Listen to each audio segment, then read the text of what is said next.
Amados hermanos, que la gracia, que la paz de Dios nuestro Padre sea abundando en cada corazón. Vamos a dar inicio a una nueva serie donde traeremos delante de los hermanos y colocaremos delante de los hermanos un tema que ha sido revelado de una manera clara y nítida a través de las Sagradas Escrituras. Ha sucedido que el romanismo ha quitado este tema y lo ha puesto solamente en unos cuantos hombres. Y no solamente el romanismo, recuerde que el judaísmo también se caracteriza por este aspecto que vamos a hablar, y es el sacerdote o el sacerdocio del nuevo pacto. Entonces, hermanos, vamos a colocar delante de los hermanos este tema que, como lo dije, durante muchos años ha sido quitada a la iglesia y puesto solamente en el hombro de unos cuantos hermanos.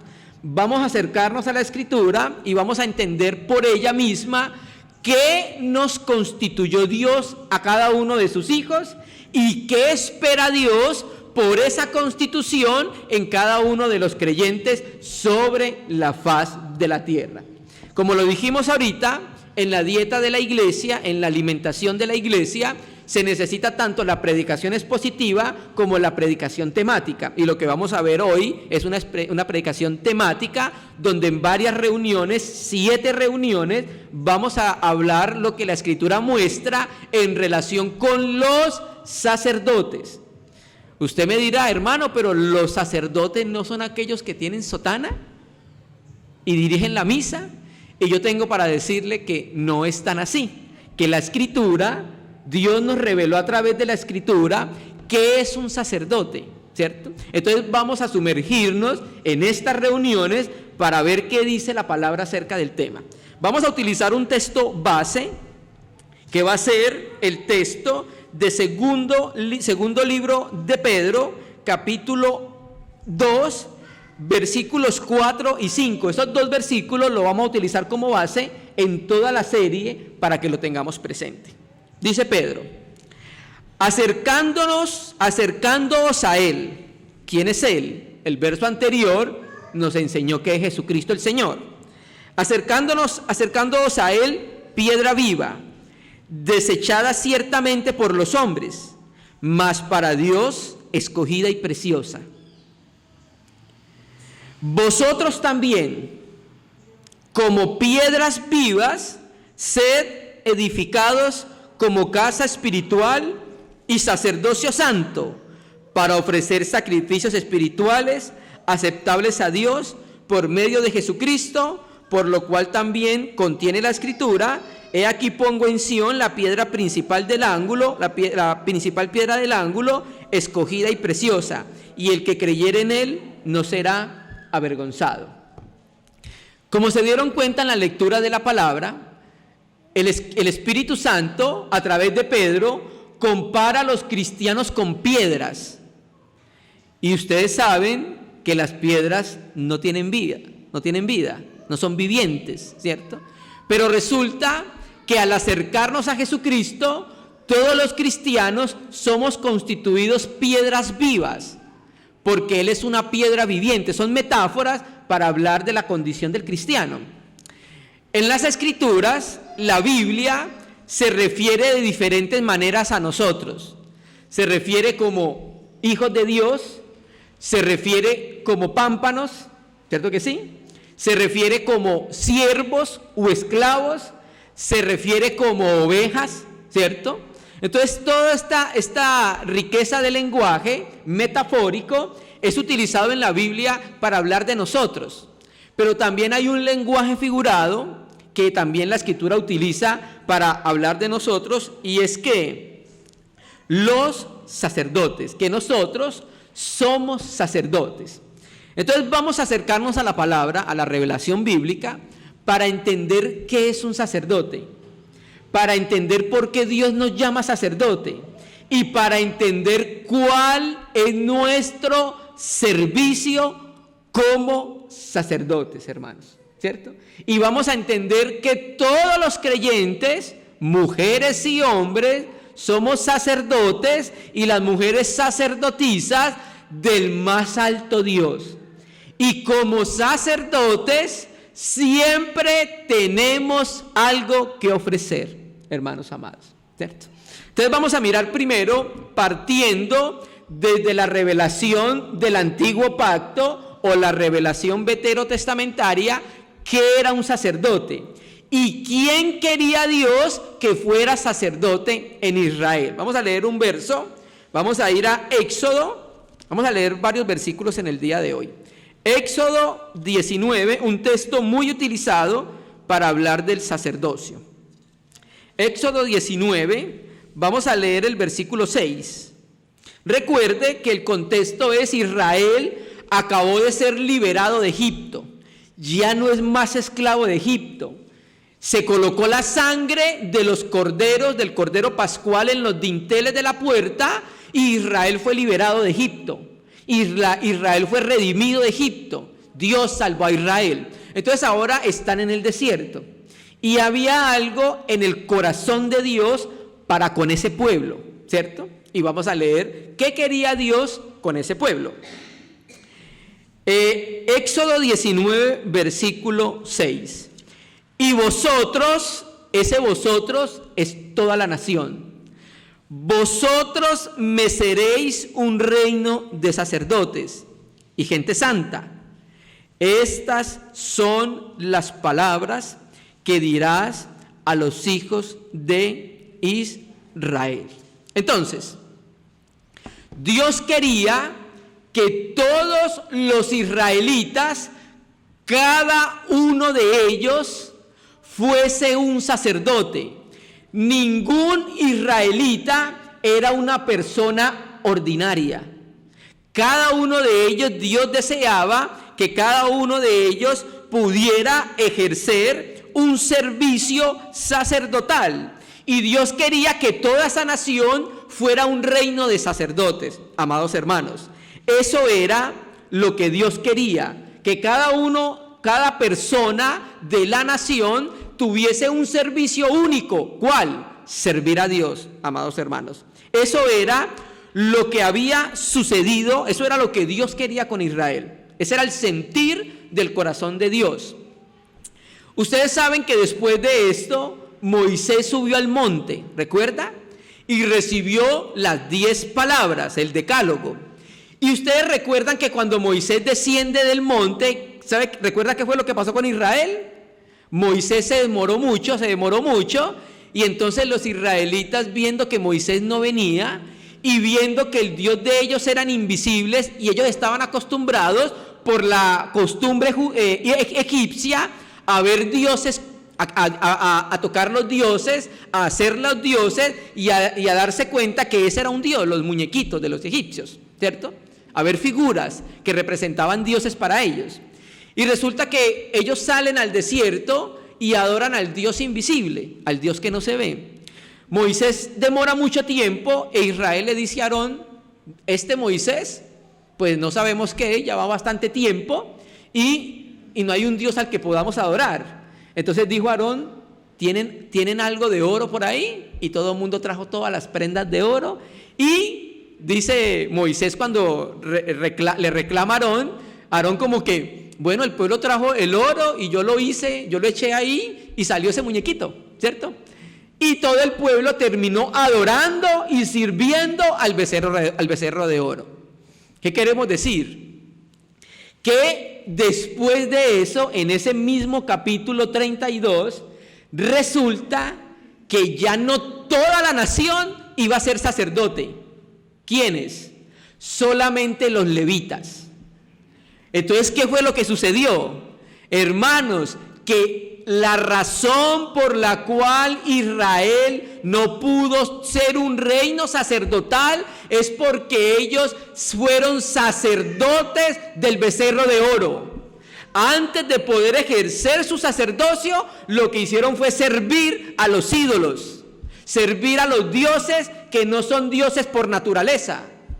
Entonces, ¿qué sucedió? Dios tuvo que escoger una sola tribu para que fuera sacerdote. ¿Recuerda cuál era la tribu? Leví. Y esa fue la razón por la cual solamente una tribu fue sacerdote. Entonces, el pecado de Israel, o sea, lo terrible que sucedió fue dividir después de eso la nación en dos: en los que sirven a Dios, los sacerdotes, y en los que no sirven a Dios, hermano. Hermano, ¿y sabes qué?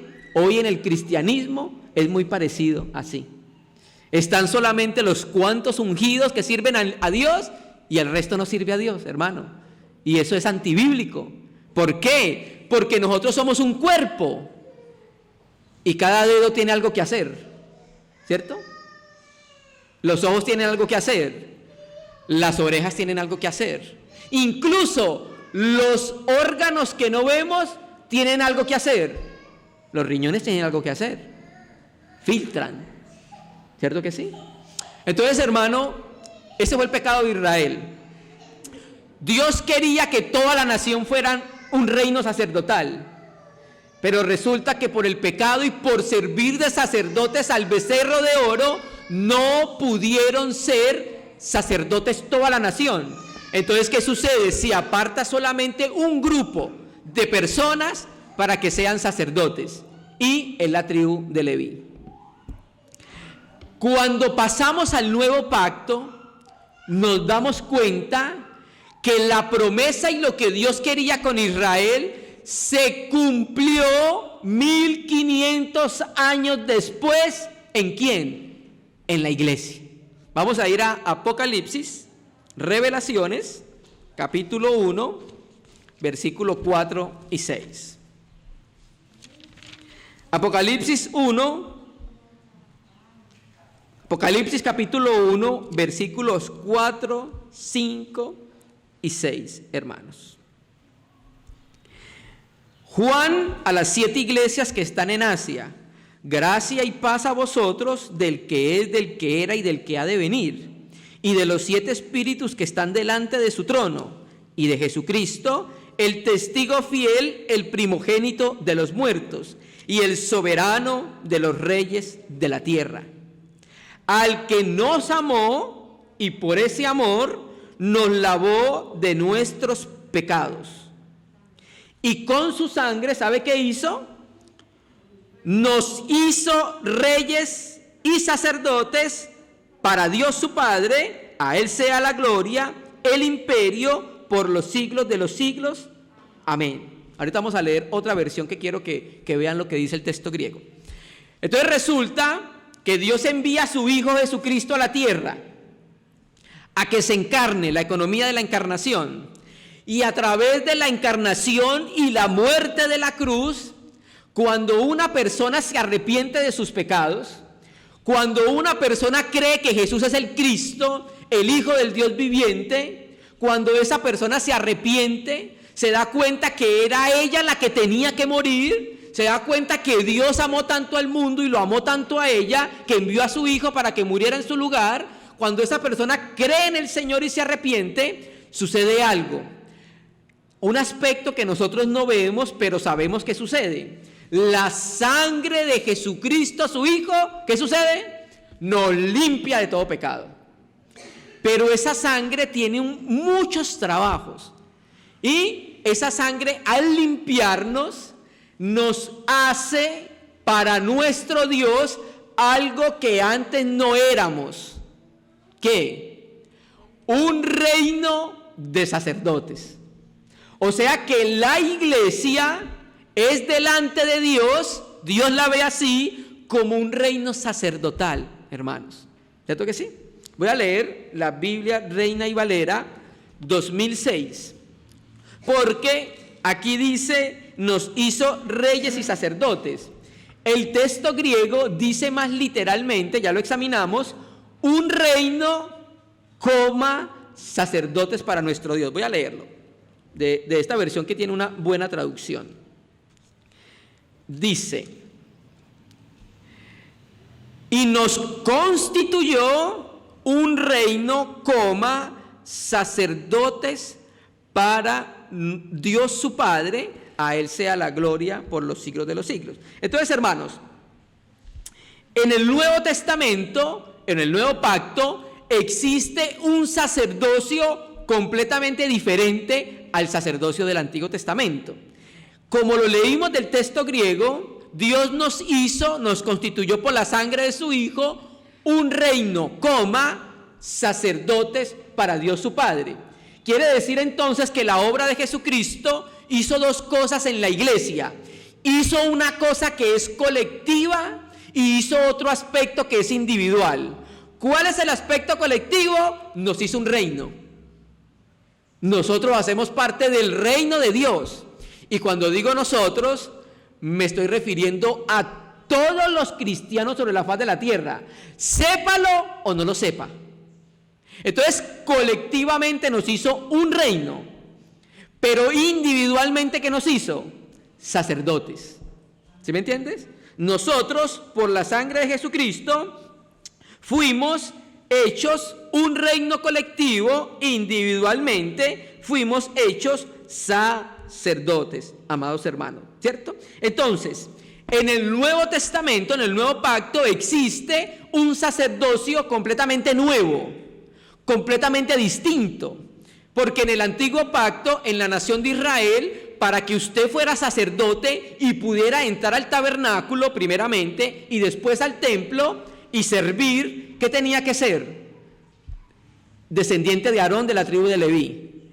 Y si no lo era, ni lo olía, hermanos amados. Estaba lejos de ese servicio que unos cuantos hombres hacían. Y era la tribu de Leví por línea de Aarón. ¿Listo? Entonces, hermanos amados, nosotros somos sacerdotes en base a la obra de Cristo y en base al sacerdocio de Melquisedec que tiene Jesucristo hoy. Voy a ponerlo así. Aarón era el sumo sacerdote, ¿cierto? Y los hijos de Aarón, ¿qué eran? Sacerdotes. Jesucristo, después de que resucita, es constituido sumo sacerdote según el orden del Melquisedec, ya no el orden de Aarón. Y ya vamos a ver qué significa según el orden de Melquisedec. Estamos haciendo toda esta introducción para poder entender por qué somos sacerdotes, para llegar al aspecto práctico. Entonces, Cristo en resurrección fue instituido sacerdote, sumo sacerdote, según el orden de Melquisedec. Entonces, si Jesucristo es sacerdote, su sacerdocio va a afectar a su cuerpo. ¿Por qué? Porque nosotros somos el cuerpo de Cristo y Cristo es la cabeza. Entonces, su sacerdocio también afecta a los cristianos. Y por eso es que nosotros también somos sacerdotes del Dios Altísimo. Vamos a mirarlo en Hebreos, capítulo 5, versículo 8.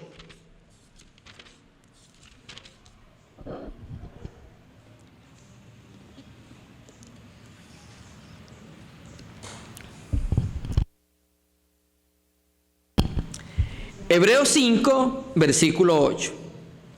Ustedes saben que el libro de Hebreos es un libro de contrastes y uno de los contrastes que se hace es contrastar el sumo sacerdocio de Aarón y el sumo sacerdocio nuevo de nuestro Señor Jesucristo. Hebreos 5, ¿qué les dije? 8. Y aunque era hijo, por lo que padeció, aprendió la obediencia. Hermanos, ¿Jesucristo no es Dios? ¿Sí? ¿Será que Dios necesita aprender? No, porque Dios lo sabe todo.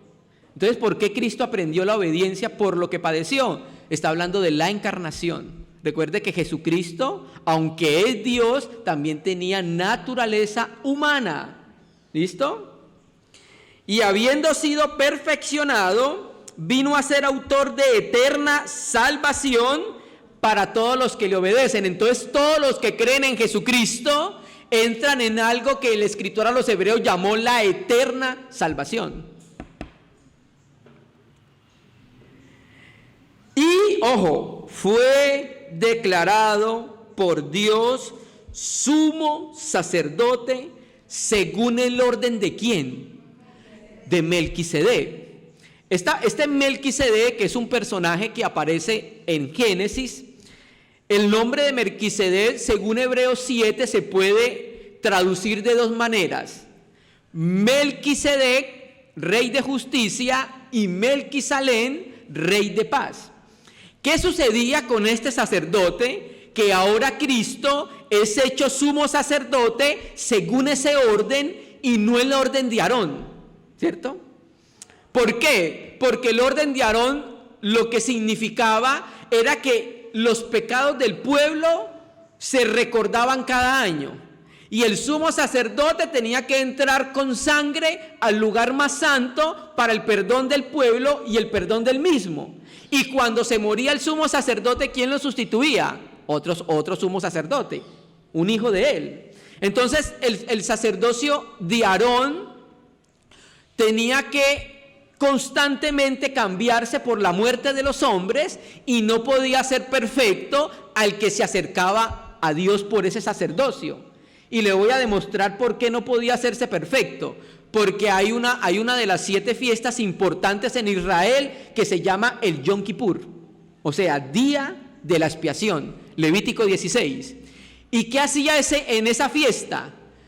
Se tenía que volver a presentar un sacrificio para recordarle a Israel que todavía tenía pecados y necesitaban expiarlos. ¿Listo? Entonces, hermano, ¿qué tenía este sacerdote Melquisedec que ahora Cristo, el escritor a los hebreos, lo compara con él? Dos cosas muy importantes. Que Melquisedec era rey y sacerdote. Esa era la diferencia. Porque en las escrituras, ¿de dónde venían los reyes? ¿De qué tribu? Judá. ¿Y de dónde venía el sacerdocio? De Leví. Entonces nunca de los nuncas ningún sacerdote iba a ser rey, y nunca de los nuncas ningún rey iba a ser sacerdote. O sea, era imposible que algún rey fuera sacerdote y que un sacerdote fuera rey, completamente, ¿cierto?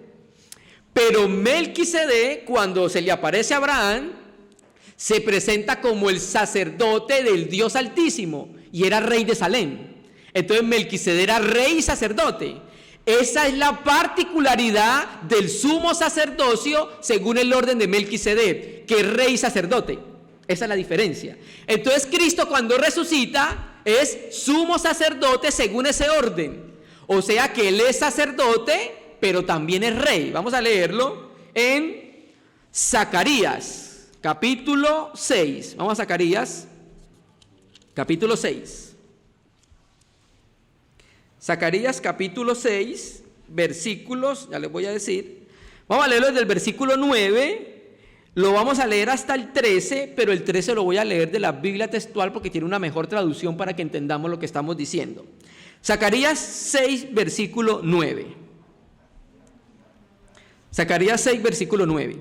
Vino a mi palabra de Yahvé diciendo: toma de los del cautiverio a Eldai, a Tobías, a Jedaías, los cuales volvieron de Babilonia. E irás tú en aquel día y entrarás en casa de Josías, hijo de Sofonías. Tomarás pues plata y oro y harás coronas y las pondrás en la cabeza, ojo, del sumo sacerdote Josué. Ya hemos dicho que un sumo sacerdote no puede ser rey porque los reyes vienen por la línea de Judá. Pero mire esta figura que está pasando acá.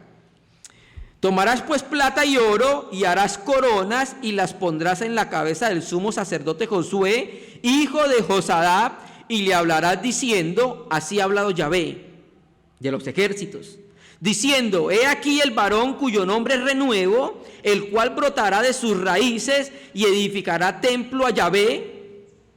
Él edificará el templo a Yahvé y llevará la gloria y se sentará y dominará en su trono, y habrá sacerdote a su lado y consejo de paz habrá entre ambos. El texto de Reina y Valera muestra como si hubiera alguien más que viniera a acompañar a Josué en el reinado, pero quiero que lo leamos de la Biblia textual, ese mismo versículo. Zacarías capítulo 6, el versículo 13. Mire lo importante de esta traducción. Zacarías 6:13, escuche. Sí edificará la casa Yahvé. ¿Quién? El renuevo, el que brotará de la raíz de Josué. Sí, edificará la casa Yahvé y tendrá gloria. Ojo, y se sentará y reinará sobre su trono, siendo sacerdote sobre su trono. Y habrá consejo de paz entre ambos, o sea, entre el ministerio del oficio de sacerdote y el oficio de rey. Entonces este texto en la traducción de la Biblia textual nos muestra que iba a haber uno que iba a ser rey sacerdote. Jesucristo no es el rey de reyes, amén, pero también es sumo sacerdote. Entonces Jesucristo fue constituido algo en su resurrección, rey y sacerdote. ¿Recuerda que somos nosotros? Un reino de sacerdotes, por lo que es Cristo. Entonces, hermano, cuando nosotros miramos los textos del Antiguo Pacto, que no los vamos a leer porque son muy largos, podemos concluir qué es un sacerdote. ¿Qué es un sacerdote? Es uno que sirve a Dios. Eso es lo que es un sacerdote. Uno que sirve a Dios en adoración. Y Dios, por la obra de su Hijo, hizo a cada uno de los cristianos reino, sacerdotes para Dios. Entonces nosotros, amados hermanos, porque Cristo es rey y sacerdote, la iglesia, que es su cuerpo, también es rey, un reino sacerdotal. Como reino tenemos funciones que hacer. Y como sacerdote tenemos funciones que hacer, pero hoy no vamos a hablar de la función del reino, sino de las funciones sacerdotales. Entonces, nosotros, y escuche bien, amado hermano, somos sacerdotes hoy, amén, porque nos constituyó, y la forma verbal de constituir es en aoristo, significa que fue una acción que sucedió en un momento de la historia. Dios nos constituyó y hoy somos sacerdotes. Resulta que después de este periodo, de esta era, viene un periodo y una era que se llama el milenio, Apocalipsis 20. Y resulta que en ese periodo también seremos sacerdotes. O sea que serviremos y adoraremos a Dios. Pero resulta que después de ese segundo periodo, la humanidad tendrá otro tercer periodo, que se llama el nuevo cielo y la nueva tierra. Y resulta que en ese periodo también seremos sacerdotes. O sea, que Dios nos constituyó algo que nunca dejaremos de ser. O sea que serviremos y adoraremos eternamente a Dios. Aleluya. Qué precioso, ¿cierto? Vamos a ver los tres estadios, los tres tiempos de nuestro sacerdocio. Apocalipsis capítulo 1, vamos a volver a leerlo, el versículo 6, ya lo leyeron, voy a leerlo acá. Y nos hizo reyes y sacerdotes para Dios su Padre. O sea que en este momento somos, los hermanos somos sacerdotes, las hermanas son sacerdotisas del más alto Dios, hermanos. ¿Verdad, hermano? Sí, verdad. Amén. Aleluya. Listo, entonces ese es en el tiempo presente. Vamos a hablar del tiempo del periodo milenial, donde todavía seremos sacerdotes. Vamos a Apocalipsis capítulo 5, versículo 8, y si tiene lapicerito va a hacer una corrección en su traducción. Apocalipsis 5, versículo 8, está hablando de la escena celestial, cuando el Cordero, después de ascender a la diestra del Padre, tomó el rollo y empezó a abrir los sellos. Y cuando hubo tomado el libro, este es el Cordero, los 4 seres vivientes y los 24 ancianos se postraron delante del Cordero. Todos tenían arpas y copas llenas de oro, copas de oro llenas de incienso, que son las oraciones de los santos. Ojo, y cantaban un cántico nuevo. Mire cómo son las alabanzas en el cielo. Vamos a aprender de ellas. Digno eres de tomar el libro y de abrir sus sellos, porque tú fuiste inmolado y con tu sangre nos has redimido para Dios de todo linaje y lengua y pueblo y nación, y nos has hecho para nuestro Dios reyes y sacerdotes, y reinaremos sobre la tierra. Bueno, la corrección que quiero que le haga a su Biblia es a la traducción, porque el texto griego lo tiene diferente. ¿Sabe cuál es la corrección que quiero que le haga? En el versículo 9, ¿quiénes están cantando? Vamos a ponerle sentido. ¿Quiénes están cantando? ¿Quiénes? Los 4 seres vivientes y los 24 ancianos. Ellos son seres celestiales, ellos no son humanos como nosotros. ¿Listo? Dice, estos seres celestiales cantaban un cántico y decía, y con tu sangre nos has redimido para Dios. ¿Los seres vivientes fueron redimidos para Dios? No. Porque el pecado afectó al hombre. Bueno, también afectó a los cielos, pero entró fue en el hombre. ¿Listo? Entonces, no, la sangre no los redimió a ellos. Nos redimió fue a nosotros. Significa volver a comprar. Y también dice, en el verso 10, y nos has hecho para nuestro Dios reyes y sacerdotes. Dios nos los hizo por la sangre de Cristo a ellos, reyes y sacerdotes. ¿A quién? A nosotros. ¿Listo? Y el versículo y sigue, y reinaremos sobre la tierra. Tampoco, porque los seres vivientes no van a reinar sobre la tierra. El gobierno es para ¿quién? A los que Dios constituyó un reino, sacerdotes para su Dios. Entonces quiero leer, esto no me lo estoy inventando, esto está en el texto griego. Quiero leerlo de la Reina y Valera 2006. Dice, pongan atención. Cuando tomó el libro, los 4 seres vivientes y los 24 ancianos se postraron delante del Cordero. Cada uno tenía una arpa y copas llenas de incienso, que son las oraciones de los santos. Ellos entonaban un cántico nuevo diciendo, digno eres de tomar el libro y de abrir sus sellos, porque tú fuiste inmolado, y escuche lo que dice esta traducción, y con tu sangre has redimido para Dios gente de toda raza, lengua, pueblo y nación, y tú los has constituido en un reino a ellos, sacerdotes para nuestro Dios, y reinarán sobre la tierra.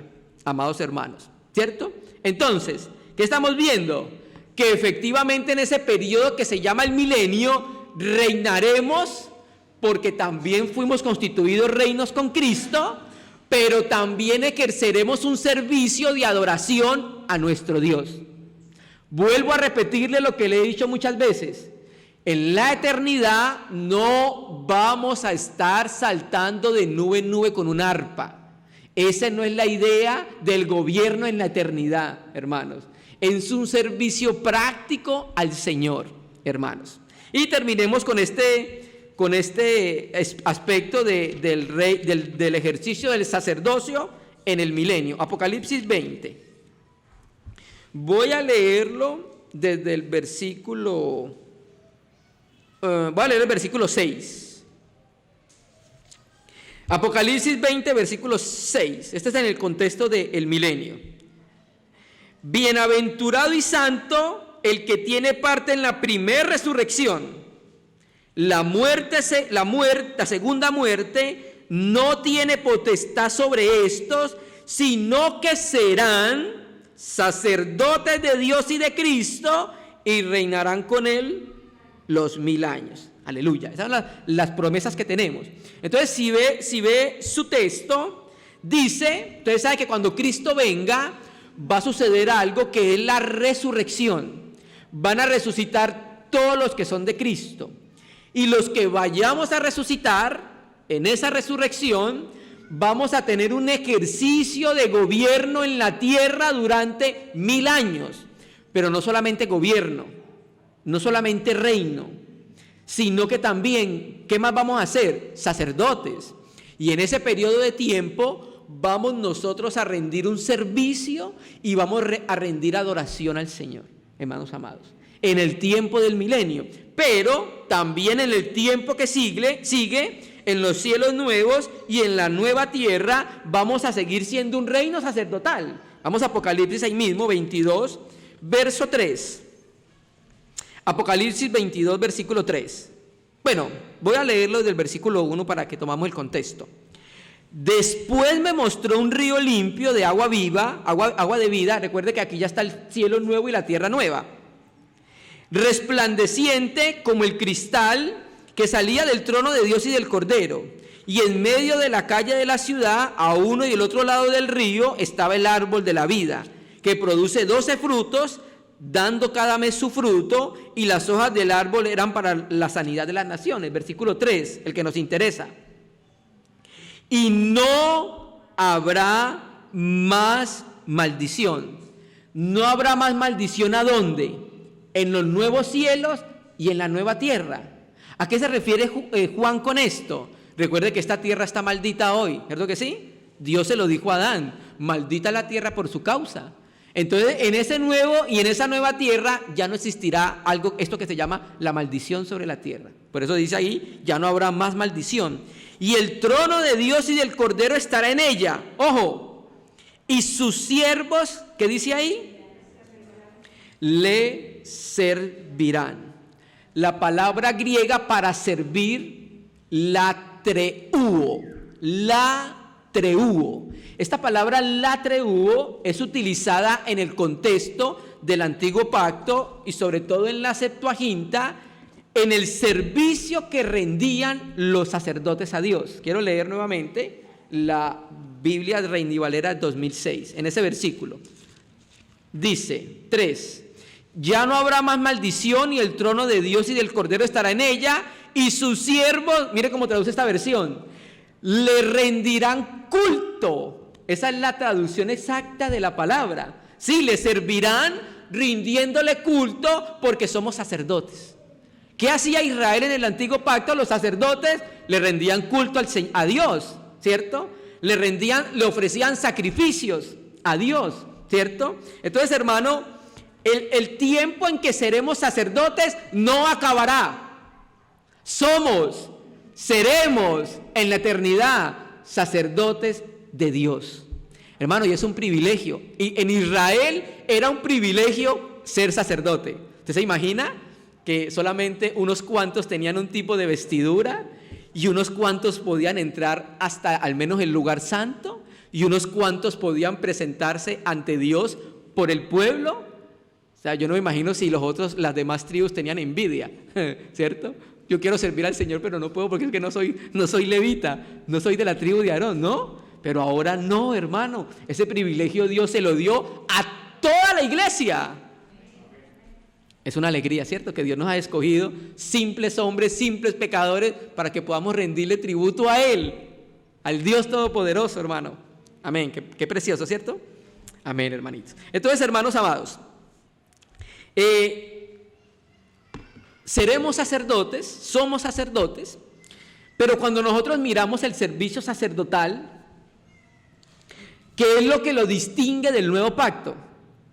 El sacerdocio del antiguo pacto y el sacerdocio del nuevo pacto se distinguen en varias cosas. Uno, que había que ser descendiente de Aarón y de la tribu de Leví. 2, resulta, hermanos, que existió algo que se llamó el tabernáculo de reunión. ¿Lo han escuchado? El tabernáculo de reunión era una tiendita. Es como decir este lugar, y en este lugar era todo el lugar donde se entraban los sacerdotes. Pero solo los sacerdotes podían entrar a esta primer parte porque la segunda parte había un velo. Y ese velo se colocó para que no entraran los sacerdotes a este lugar. ¿Listo? Entonces los sacerdotes, cuando venían a oficiar a la primer parte de la tiendita que se llama el tabernáculo, ellos lo que hacían era con unas despabiladeras, unas tijeritas de oro, cortaban la mechita del fuego de los candeleros para que no se negriara y no botara humo negro. Los panes, la mesa de los panes de la proposición allá, los cambiaban cada 8 días. Y aquí, antes de entrar al lugar más santo, estaba el altar de los perfumes, donde se colocaba incienso para que tuviese un olor agradable.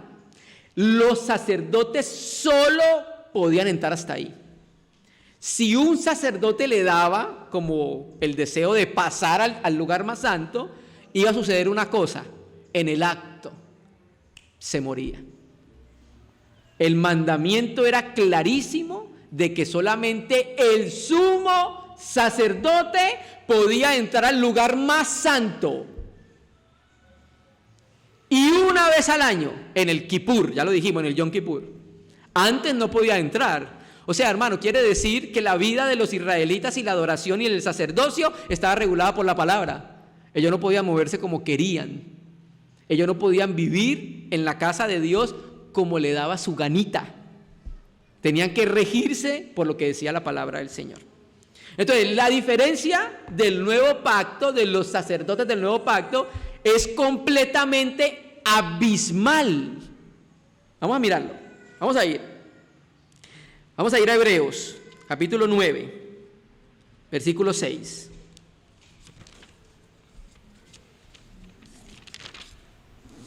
Hebreos 9, versículo 6. Hebreos 6, versículo 1. Hermano, no, vamos a leer Hebreos 9, vamos a leer del versículo 1 para llegar hasta el 6. Ahora bien, aún el primer pacto tenía ordenanzas de culto y un santuario terrenal. El santuario terrenal era el tabernáculo, ¿listo? Porque el tabernáculo estaba dispuesto así. En la primer parte, llamado el lugar santo, estaba el candelabro, la mesa de los panes de la proposición. El ejemplo que les puse ahorita, esta es la primera parte, ¿listo? Tras el segundo velo, estaba la parte del tabernáculo llamado el lugar santísimo, O sea, para que me entiendan, pues las dos partes, estaba el lugar santísimo, ¿listo? El cual tenía un incensario de oro, de esto hablaremos después, porque el incensario de oro estaba colocado, era en el lugar santo, ¿cierto? Pero ahorita el tema principal es el sacerdocio. Y el arca del pacto cubierta de oro por todas partes, en la que estaba una urna de oro que contenía el maná y la vara de Aarón que reverdeció y las tablas del pacto y sobre ella los querubines de gloria que cubrían el propiciatorio, de las cuales cosas no se puede hablar ahora en detalle. Hubiera sido una bendición que el escritor hubiera seguido explicando todo esto, ¿no? Y así dispuestas estas cosas, en la primer parte del tabernáculo entraban los sacerdotes continuamente para cumplir los oficios de culto. Esta palabra culto, oficios de culto, es la palabra griega latreia. Y esta palabra viene de latreuo, la palabra que le dijimos ahorita, y se traduce o se translitera liturgia. ¿Usted ha escuchado esa palabra? Ok, esa palabra liturgia está en la escritura y vienen de estos vocablos griegos. ¿Listo? Entonces, ¿qué hacían los sacerdotes cuando entraban a la primera parte? Ofrecían liturgias, servicios de culto y adoración a Dios, de la manera que lo explicamos ahorita. 7. Pero en la segunda parte, solo el sumo sacerdote una vez al año, no sin sangre, la cual ofrece por sí mismo y por los pecados de ignorancia del pueblo, dando el Espíritu Santo a entender con esto que aún no se había manifestado el camino al lugar santísimo, entre tanto que la primera parte del tabernáculo estuviese en pie. Entonces, hermanos, versículo 7, pero en la segunda parte, esa segunda parte se llama como, lo conocemos nosotros como lo traduce Reina y Valera, el lugar santísimo, ¿cierto que sí? Y la primera parte se llama como el lugar santo. Pero en el texto hebreo del Antiguo Pacto y la Septuaginta, que es la versión griega del Antiguo Pacto, se traduce literalmente así: el santo de los santos. Así se traduce. Quiero mostrárselos, solo para que vean cómo se traduce literalmente. Voy a leer de esta versión que es la Septuaginta, la versión griega del Antiguo Testamento, muy utilizada para la crítica textual. Voy a leer Éxodo capítulo 26, versículo 33. Dice: y pondrás el velo sobre los pilares y llevarás allí al interior del velo el arca del testimonio, y el velo os servirá de separación entre el santo y el santo de los santos, amados hermanos. O sea que ese lugar era lo más santo que existía en la tierra, el santo de los santos. En ese lugar estaba ¿qué? El arca, que era todo de oro, y encima estaba el propiciatorio, la tapa, y esa tapa era, ¿qué había en esa tapa? La figura de los querubines, ¿se acuerda? Y si usted abría la tapa, que era el propiciatorio con todo y querubines, y miraba, ¿qué había adentro? las tablas, el maná y la vara. ¿Listo? La vara de Aarón que reverdeció. Listo. Entonces sucede que el sumo sacerdote podía entrar a ese lugar con una excepción. ¿Cuál era la excepción? Con sangre, como dice el texto, y solo en el día del perdón nacional, el Yom Kippur. No había otro día en que el sacerdote pudiese entrar ahí. ¿Por qué entraba con sangre? Porque el propósito de la sangre no es para cubrirnos. ¿Usted no ha escuchado? Me cubro con la sangre de Cristo. La sangre no sirve para cubrir. La sangre sirve para perdonar. Entonces vamos a mirar por qué era con sangre. Levítico 17, versículo 11. Levítico 17, versículo 11. Y volvemos nuevamente a ese texto.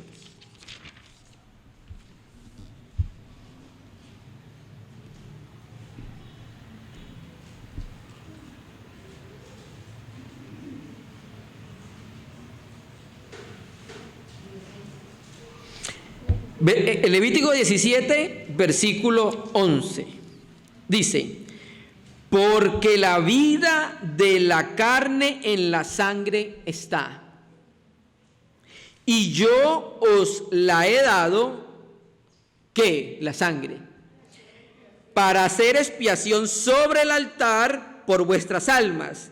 Ojo, y la misma sangre hará expiación de la persona. Por eso el día se llamaba el día del Yom Kippur. Esa palabra Kippur significaba expiar, cubrir los pecados. Pero resulta que ese día los pecados no quedaban perdonados, cubiertos. Yo he colocado este ejemplo para que me entiendan cómo quedaban. Supongamos que yo voy a la casa de Adelita, allá en la Llanerita. Resulta que Adelita, yo le digo a última hora: Adelita, voy para tu casa. Y Adelita tiene esa casa porque están construyendo llena de mugre, sucia. Pero resulta que tiene una alfombra muy grande. Y entonces Adela, pues para hacerlo rápido, levanta la alfombra, barre la casa y echa todo el sucio debajo de la alfombra. Y yo llego y digo: oye, Adelita, qué casa tan bonita, tan bien organizada. Pero si resulta que me da por mirar debajo de la alfombra, uy, la alfombra está llena de sucio. Bueno, es para que entiendan qué es lo que sucedía con el día del perdón en Israel. Los pecados quedaban como cubiertos, no perdonados. ¿Listo? Entonces, el sumo sacerdote podía entrar una vez y con sangre para hacer expiación por él, porque era un pecador como nosotros, y para hacer expiación por el pueblo, porque el pueblo también era pecador. Porque él se iba a acercar a un Dios santo, iba a entrar al lugar más santo de la tierra. Y ese lugar, cuando entraba ahí, era oscuro porque no tenía lámparas, no tenía luces. La única luz la tenían los candeleros, pero recuerde que había un velo. Y entonces en ese lugar había una particularidad: ahí hablaba Dios. Bueno, sí, Dios hablaba por figura, por el candelero, sí, claro, es bonito, ilumina y me lleva a ver la comunión de los panes y hay un olor agradable, pero ahí no hablaba Dios. Dios hablaba en el lugar más santo, en el santo de los santos. Entonces el sumo sacerdote tenía que entrar una vez al año y con la sangre. No podía entrar sin sangre, amados hermanos, ¿cierto? Entonces, cuando el sumo sacerdote entraba con la sangre y la rociaba sobre el propiciatorio que estaban los querubines, era como si dijera lo siguiente. Recuerda que los querubines son guardadores de la santidad de Dios. Entonces, dentro del propiciatorio estaban las tablas de la ley. Y las tablas de la ley demandaba una justicia para el pecador. El que pecare tenía que ser ajusticiado por Dios, porque el pecado es una infracción de la ley, y Dios es un Dios justo y santo que va a darle la paga de los pecados a los hombres. Entonces Aarón llegaba y rociaba 7 veces con su sangre, con el dedo con su sangre, al propiciatorio, y era así como si simbólicamente los querubines vieran que la justicia de Dios había sido cumplida por la muerte sustitutoria del animal. ¿Se entiende? Entonces él entraba y la sangre decía que hubo una muerte, que la justicia que demandaba la ley se cumplió sustitutoriamente. ¿Cierto que sí? ¿Sí entendimos esa figura? Entonces, amados hermanos, Eso se hacía solamente una vez al año. Nadie más. Ningún israelita podía entrar a ese lugar. Ningún sacerdote podía entrar a ese lugar. Qué tremendo, ¿cierto? Solamente un hombre una vez. O sea que quiere decir que en un año solamente se entraban 12 veces a ese lugar. Que era la propia presencia de Dios. Por eso se llama el Santo de los Santos. Amados hermanos, volvamos a Hebreos. Capítulo 6, 9 dijimos, ¿cierto? Hebreos 9. Hebreos 9. Ahora leímos el 7, ahora leamos el 8. Vamos a leer el 7. Y dispuestas estas cosas así, en la primera parte del tabernáculo entran los sacerdotes continuamente para cumplir los oficios de culto, pero en la segunda parte solo el sumo sacerdote una vez al año, no sin sangre, la cual ofrece por sí mismo y por los pecados de ignorancia del pueblo. Ojo, esa disposición del tabernáculo, con esa manera de entrar el sumo sacerdote, el Espíritu Santo estaba diciendo algo, y eso lo entendió el escritor a los hebreos. Mira lo que dice: dando el Espíritu Santo a entender con esto, o sea, la manera como se dispuso todo en el tabernáculo y cómo entraba una vez el sumo sacerdote solo con sangre. Dando a entender el Espíritu Santo con esto, que aún no se había manifestado el camino al lugar santísimo, entre tanto que la primera parte del tabernáculo estuviese en pie. Ojo, quiere decir entonces que el Espíritu Santo estaba mostrando que el camino al lugar santo de los santos estaba cerrado. Y por un momentico en el Kipur se abría y se volvía a cerrar. ¿Sí me entiendes? Entonces, mientras estuviese ese tipo de servicio y ese tipo de culto y ese tipo de adoración, no se podía entrar libremente a la presencia de Dios. No se podía hacer mientras ese primer tabernáculo estuviera en pie. Entonces, gracias a Dios que vino el Cordero de Dios y derramó su sangre. ¿Para qué? ¿Para qué derramó su sangre? Para abrirnos un lugar a ese lugar que no podíamos entrar, hermanos. ¿Se me entiende? Vamos a leerlo. Vamos a leerlo en Hebreos 10, ahí mismo, versículo 19.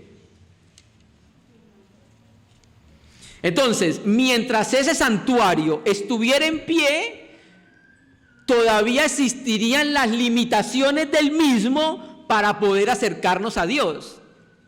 Vamos a suponer que todavía hoy existiera el tabernáculo. Y vamos a suponer que nosotros estamos tratando de adorar a Dios. Entonces, no podíamos entrar a su presencia porque tendríamos que ir hasta Israel. Y aún así, si fuéramos, nos quedaríamos sin entrar porque no éramos sacerdotes. ¿Cierto que sí? Entonces, mientras estuviera ese tipo de servicio y culto, nadie podía entrar al Santo de los Santos. ¿Estamos viendo el punto de los sacerdotes? 10:19. Así que, hermanos, teniendo libertad para entrar en el lugar santísimo, o sea, el Santo de los Santos, por la sangre de Jesucristo. Entonces, hermano, la sangre de Jesucristo cumplió las demandas de la ley, satisfizo toda la justicia de Dios, y ahora se rompió el velo que impedía que se pudiera entrar a la propia presencia de Dios. ¿Usted no recuerda cuando Cristo murió que el velo del templo se rasgó? ¿Y sabe cómo se rasgó? Quiere decir que fue desde el cielo que lo rasgaron, hermano. Entonces, cuando se rasga el velo, quiere decir que ahora los sacerdotes pueden pasar ¿de dónde? Del santo al más santísimo, hermanos. ¿Listo? Por la sangre de Jesucristo, ojo, por el camino nuevo y vivo que Él nos abrió a través del velo, esto es su carne. Hermano, quiero leer el comentario de la palabra griega que hace Samuel Pérez Millo de esta palabra nuevo, porque es muy importante. Esta palabra nuevo es la palabra griega prosfaton, ya le voy a decir qué significa. Se traduce literalmente un camino acabado de hacer. Voy a leer. Es la única vez que sale la palabra en el Nuevo Testamento y que literalmente significa recién muerto. Sobre este significado escribe el doctor Lacueva: es una lástima que las versiones pierdan gran parte del especial sabor que el original ofrece en el verso y que comienza literalmente como sigue: la cual entrada inauguró para nosotros como un camino recién matado y viviente. Así debía traducir el texto griego.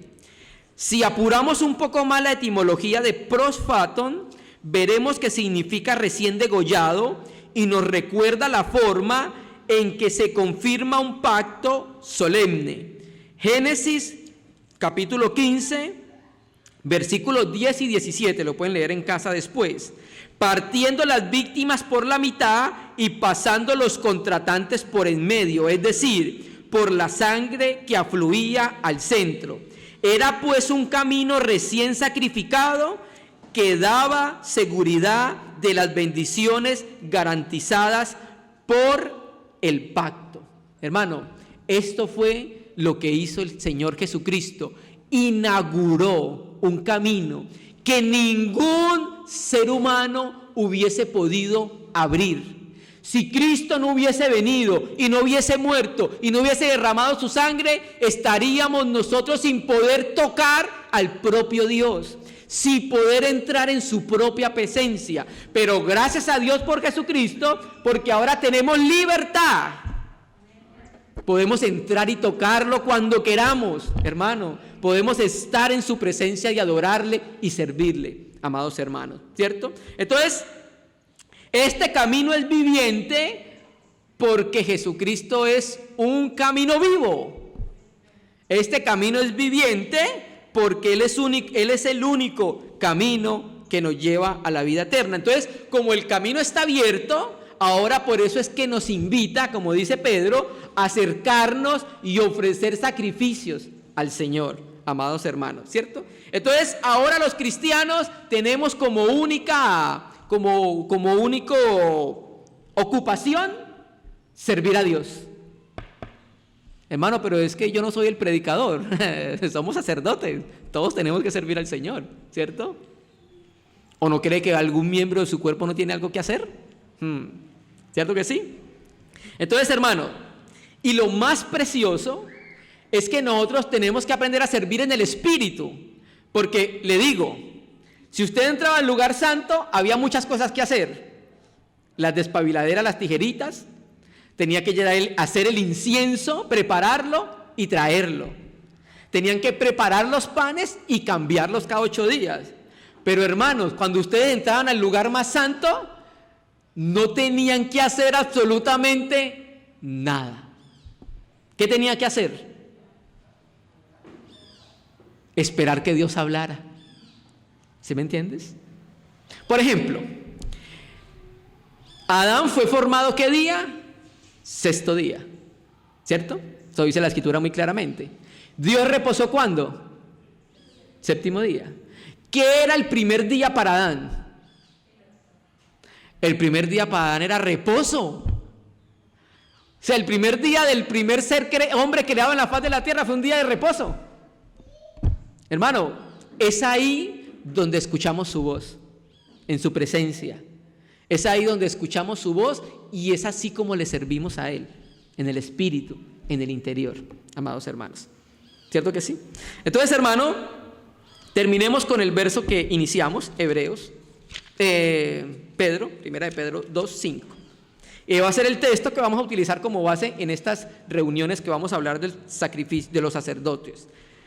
Hebreos 2:5 dice, 2:4, acercándonos a Él piedra viva, desechada ciertamente por los hombres, mas para Dios escogida y preciosa, vosotros también, como piedras vivas, sed edificadas.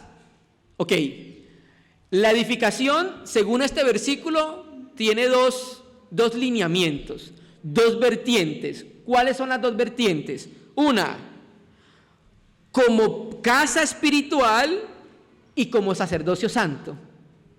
¿Para qué necesitamos ser edificados así?